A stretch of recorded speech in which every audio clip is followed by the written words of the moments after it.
Strap in, we've got 12 more minutes of this. So, my car got broken into. I live in San Leandro, right next to the H. We're neighbors now. And so your cars get broken into in the East Bay. It's part of life.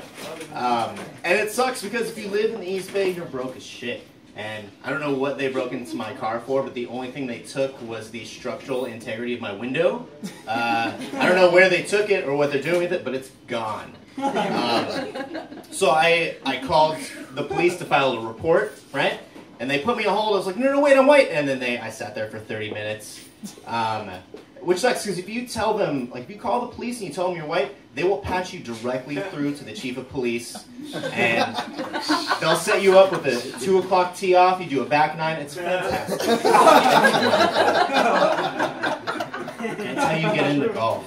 Because you have your car broken into. I listen to a lot of hip-hop. I'm repping for Biggie today. And one thing I find is weird is that when rappers say make it clap, really, it's just like they're requesting for someone to fart, and that's not cool. It's not very gangster.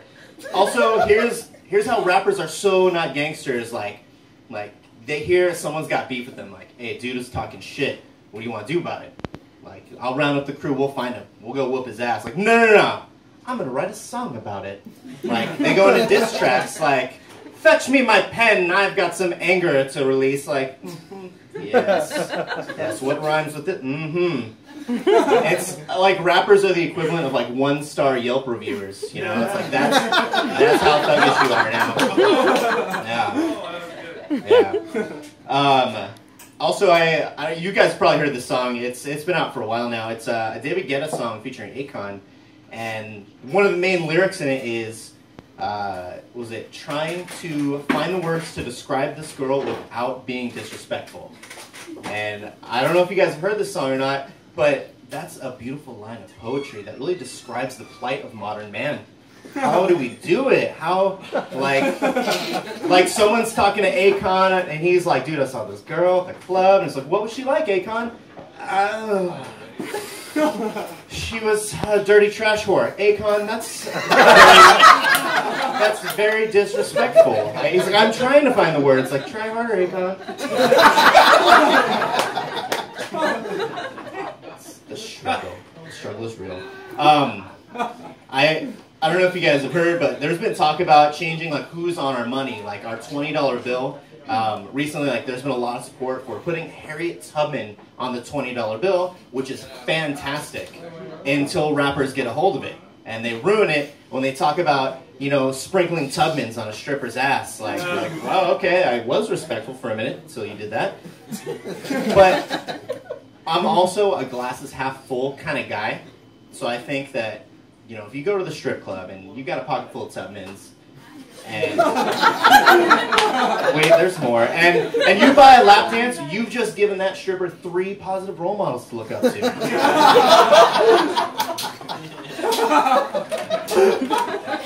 I did the math. I was like, a lap dance? I guess it depends on where you go. 6 feet. I feel like I'm overpaying for lap dances, but it's okay. I was at the gas station the other night, and this dude comes up to me, and he's like, hey man, I'm sorry to bother you, but I'm trying to get home. I was wondering if you had any cash that I can borrow. And I was like, nope, sorry, I can't help you. He's like, it's because I'm black, isn't it? And first of all, it's like, if you already thought he was black before I got to that point, shame on you. But, like, I was like, what makes you think I have money to give away? Just because I'm white? Like,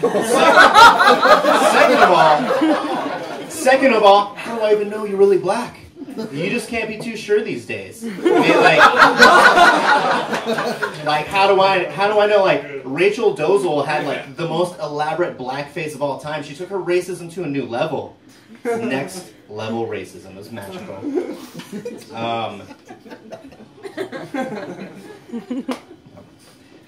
Cecil the lion was shot and killed. Yeah, it's not really that sad. I mean, considering all the other shit that's happening in Africa, like people are like, oh no, that lion. I'm like, I think it was a mercy killing. Like, I mean, if you consider like, okay, yeah, they've got, you know, like children soldiers, blood diamonds, AIDS, malaria, AIDS again. They've got famine, vomiting, diarrhea, and death. It's like a side effects commercial for the next drug that's out there. Yeah. When I was a kid, my parents would say things to me like, brush your teeth, or, you know, like, tell me to do stuff. They'd be like, hey, finish your dinner. There are starving children in China, which, like, I thought we owe them money. Like, how are they starving to death? Like, and second of all, like, how does that solve that problem? Like, why are these two things related? Like, do I solve the world crisis by, like, doing what you tell me? Like brush your teeth. There are women being raped in India. Like, oh, I guess if I floss, will it end apartheid in South Africa? Oh, it's ended already. Oh, good. I hate flossing. That's great. Good. On to the next one. I think that this table right here is fucking awesome. You guys have been at every time. Do you guys come here for like every open mic and every performance? Yeah. No? Okay. Now I don't feel as special. I just thought it was pretty. Wow. Well, thank you anyways. Seriously, you guys are always like front row. These guys. Let's give it up for this table right here. I like them. Let's play D&D later. I feel like that's what should happen. That's what, because I mean, as a white guy, like my girlfriend would say something like, let's do role-playing games. And I'm like, RPG's fucking sweet. Like, and so I show up dressed as a level 7 mage. I'm like, I'm rolling 20s. I get to be on top. She has no fucking clue what I'm talking about. and if you don't know what I'm talking about, that's because it's a Dungeons and Dragons and sex joke. And if you have done one of those things, you have not done the other one of those things. So it's a rarity. I've done both in the same day. Yeah. Sex came first, of course. The priorities. Let's see what I want to talk about next. I think that Caitlyn Jenner is very brave and very bold for spelling her name with a C. It takes a lot of guts. It takes a lot of guts. My girlfriend asked me, she was like, if I got a sex change, would you still love me? And I was like, how do you answer that? What do you, like, and I thought about it and I was like, you know what? I don't think love has boundaries to where it looks at your outer appearance. I think love is love and it doesn't matter who you are in the outside. And so yeah, I would still love you. You'd be dating a faggot. You know? I try and keep an open mind. I think that's important. I do think that Caitlyn Jenner like destroyed some stereotypes along the way though, and I think that's awesome. Like, because back when Caitlyn was still Bruce, like earlier this year, he got into a car accident and killed someone, texting and driving. Since becoming a woman, car accident free, ladies and gentlemen. That's right, destroying stereotypes. Fantastic work. It's amazing. All right. Is anyone else here from the East Bay? All right. 3 woos. I asked because I need a ride home. I've been drinking. Let's start a gang, you guys. That's what they do.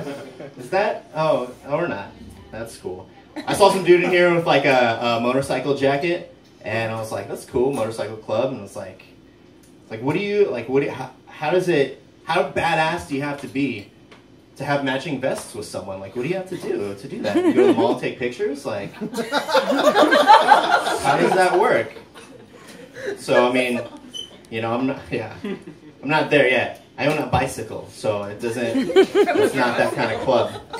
It's a velour vest. We have ponies on our patches, so it's a little different. You know, but you do what you can when you live in Castro Valley and you go to get smoothies and whatnot. It's virtual. I think that a high school guidance counselor is kind of an oxymoron. I mean, it's like you're taking advice from someone who became a high school guidance counselor. It's like, well, thanks for that advice. Let me go talk to my comedian friends about some financial advice next. Let's put it together. I feel like as a high school guidance counselor, like, they fell short on their dream of being a life coach. Like, what were you expecting, like, on that career path? I don't know. That's life. Public high schools, man. It's a good place for knowledge. So I know there are some Raider fans, and I used to joke a lot about, like, oh, Raider fans, criminals, you know, the old shit. But, dude, like, what the fuck, 49ers? What the fuck? Like, yes, right? And really, it's more like, what the fuck, NFL? Like, you're getting paid millions of dollars to play a game. Like, don't fuck it up. Like, what are you doing? Like, I still need to be hard. No, you don't. No, you're a millionaire. Let it go. Please. Like, it's broke people that need to prove themselves. Like, you're done. You've made it. Welcome to the top. And back to the bottom once again. One fell swoop is like a circle. It's amazing. And I'm going to leave with one more joke. Something to think about. Something that gives you guys, like, you know, some hope for the future. And I'm going to talk about words and grammar and how important it is with the placement of the ampersand. Yeah, the ampersand. If you don't know what that is, I will break it down for you right now. Don't worry.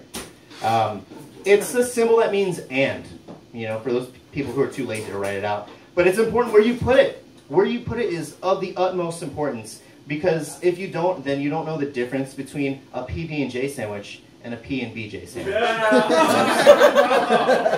One of them is saltier.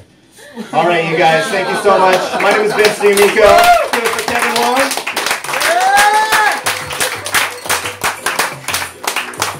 Vince D'Amico, one more time.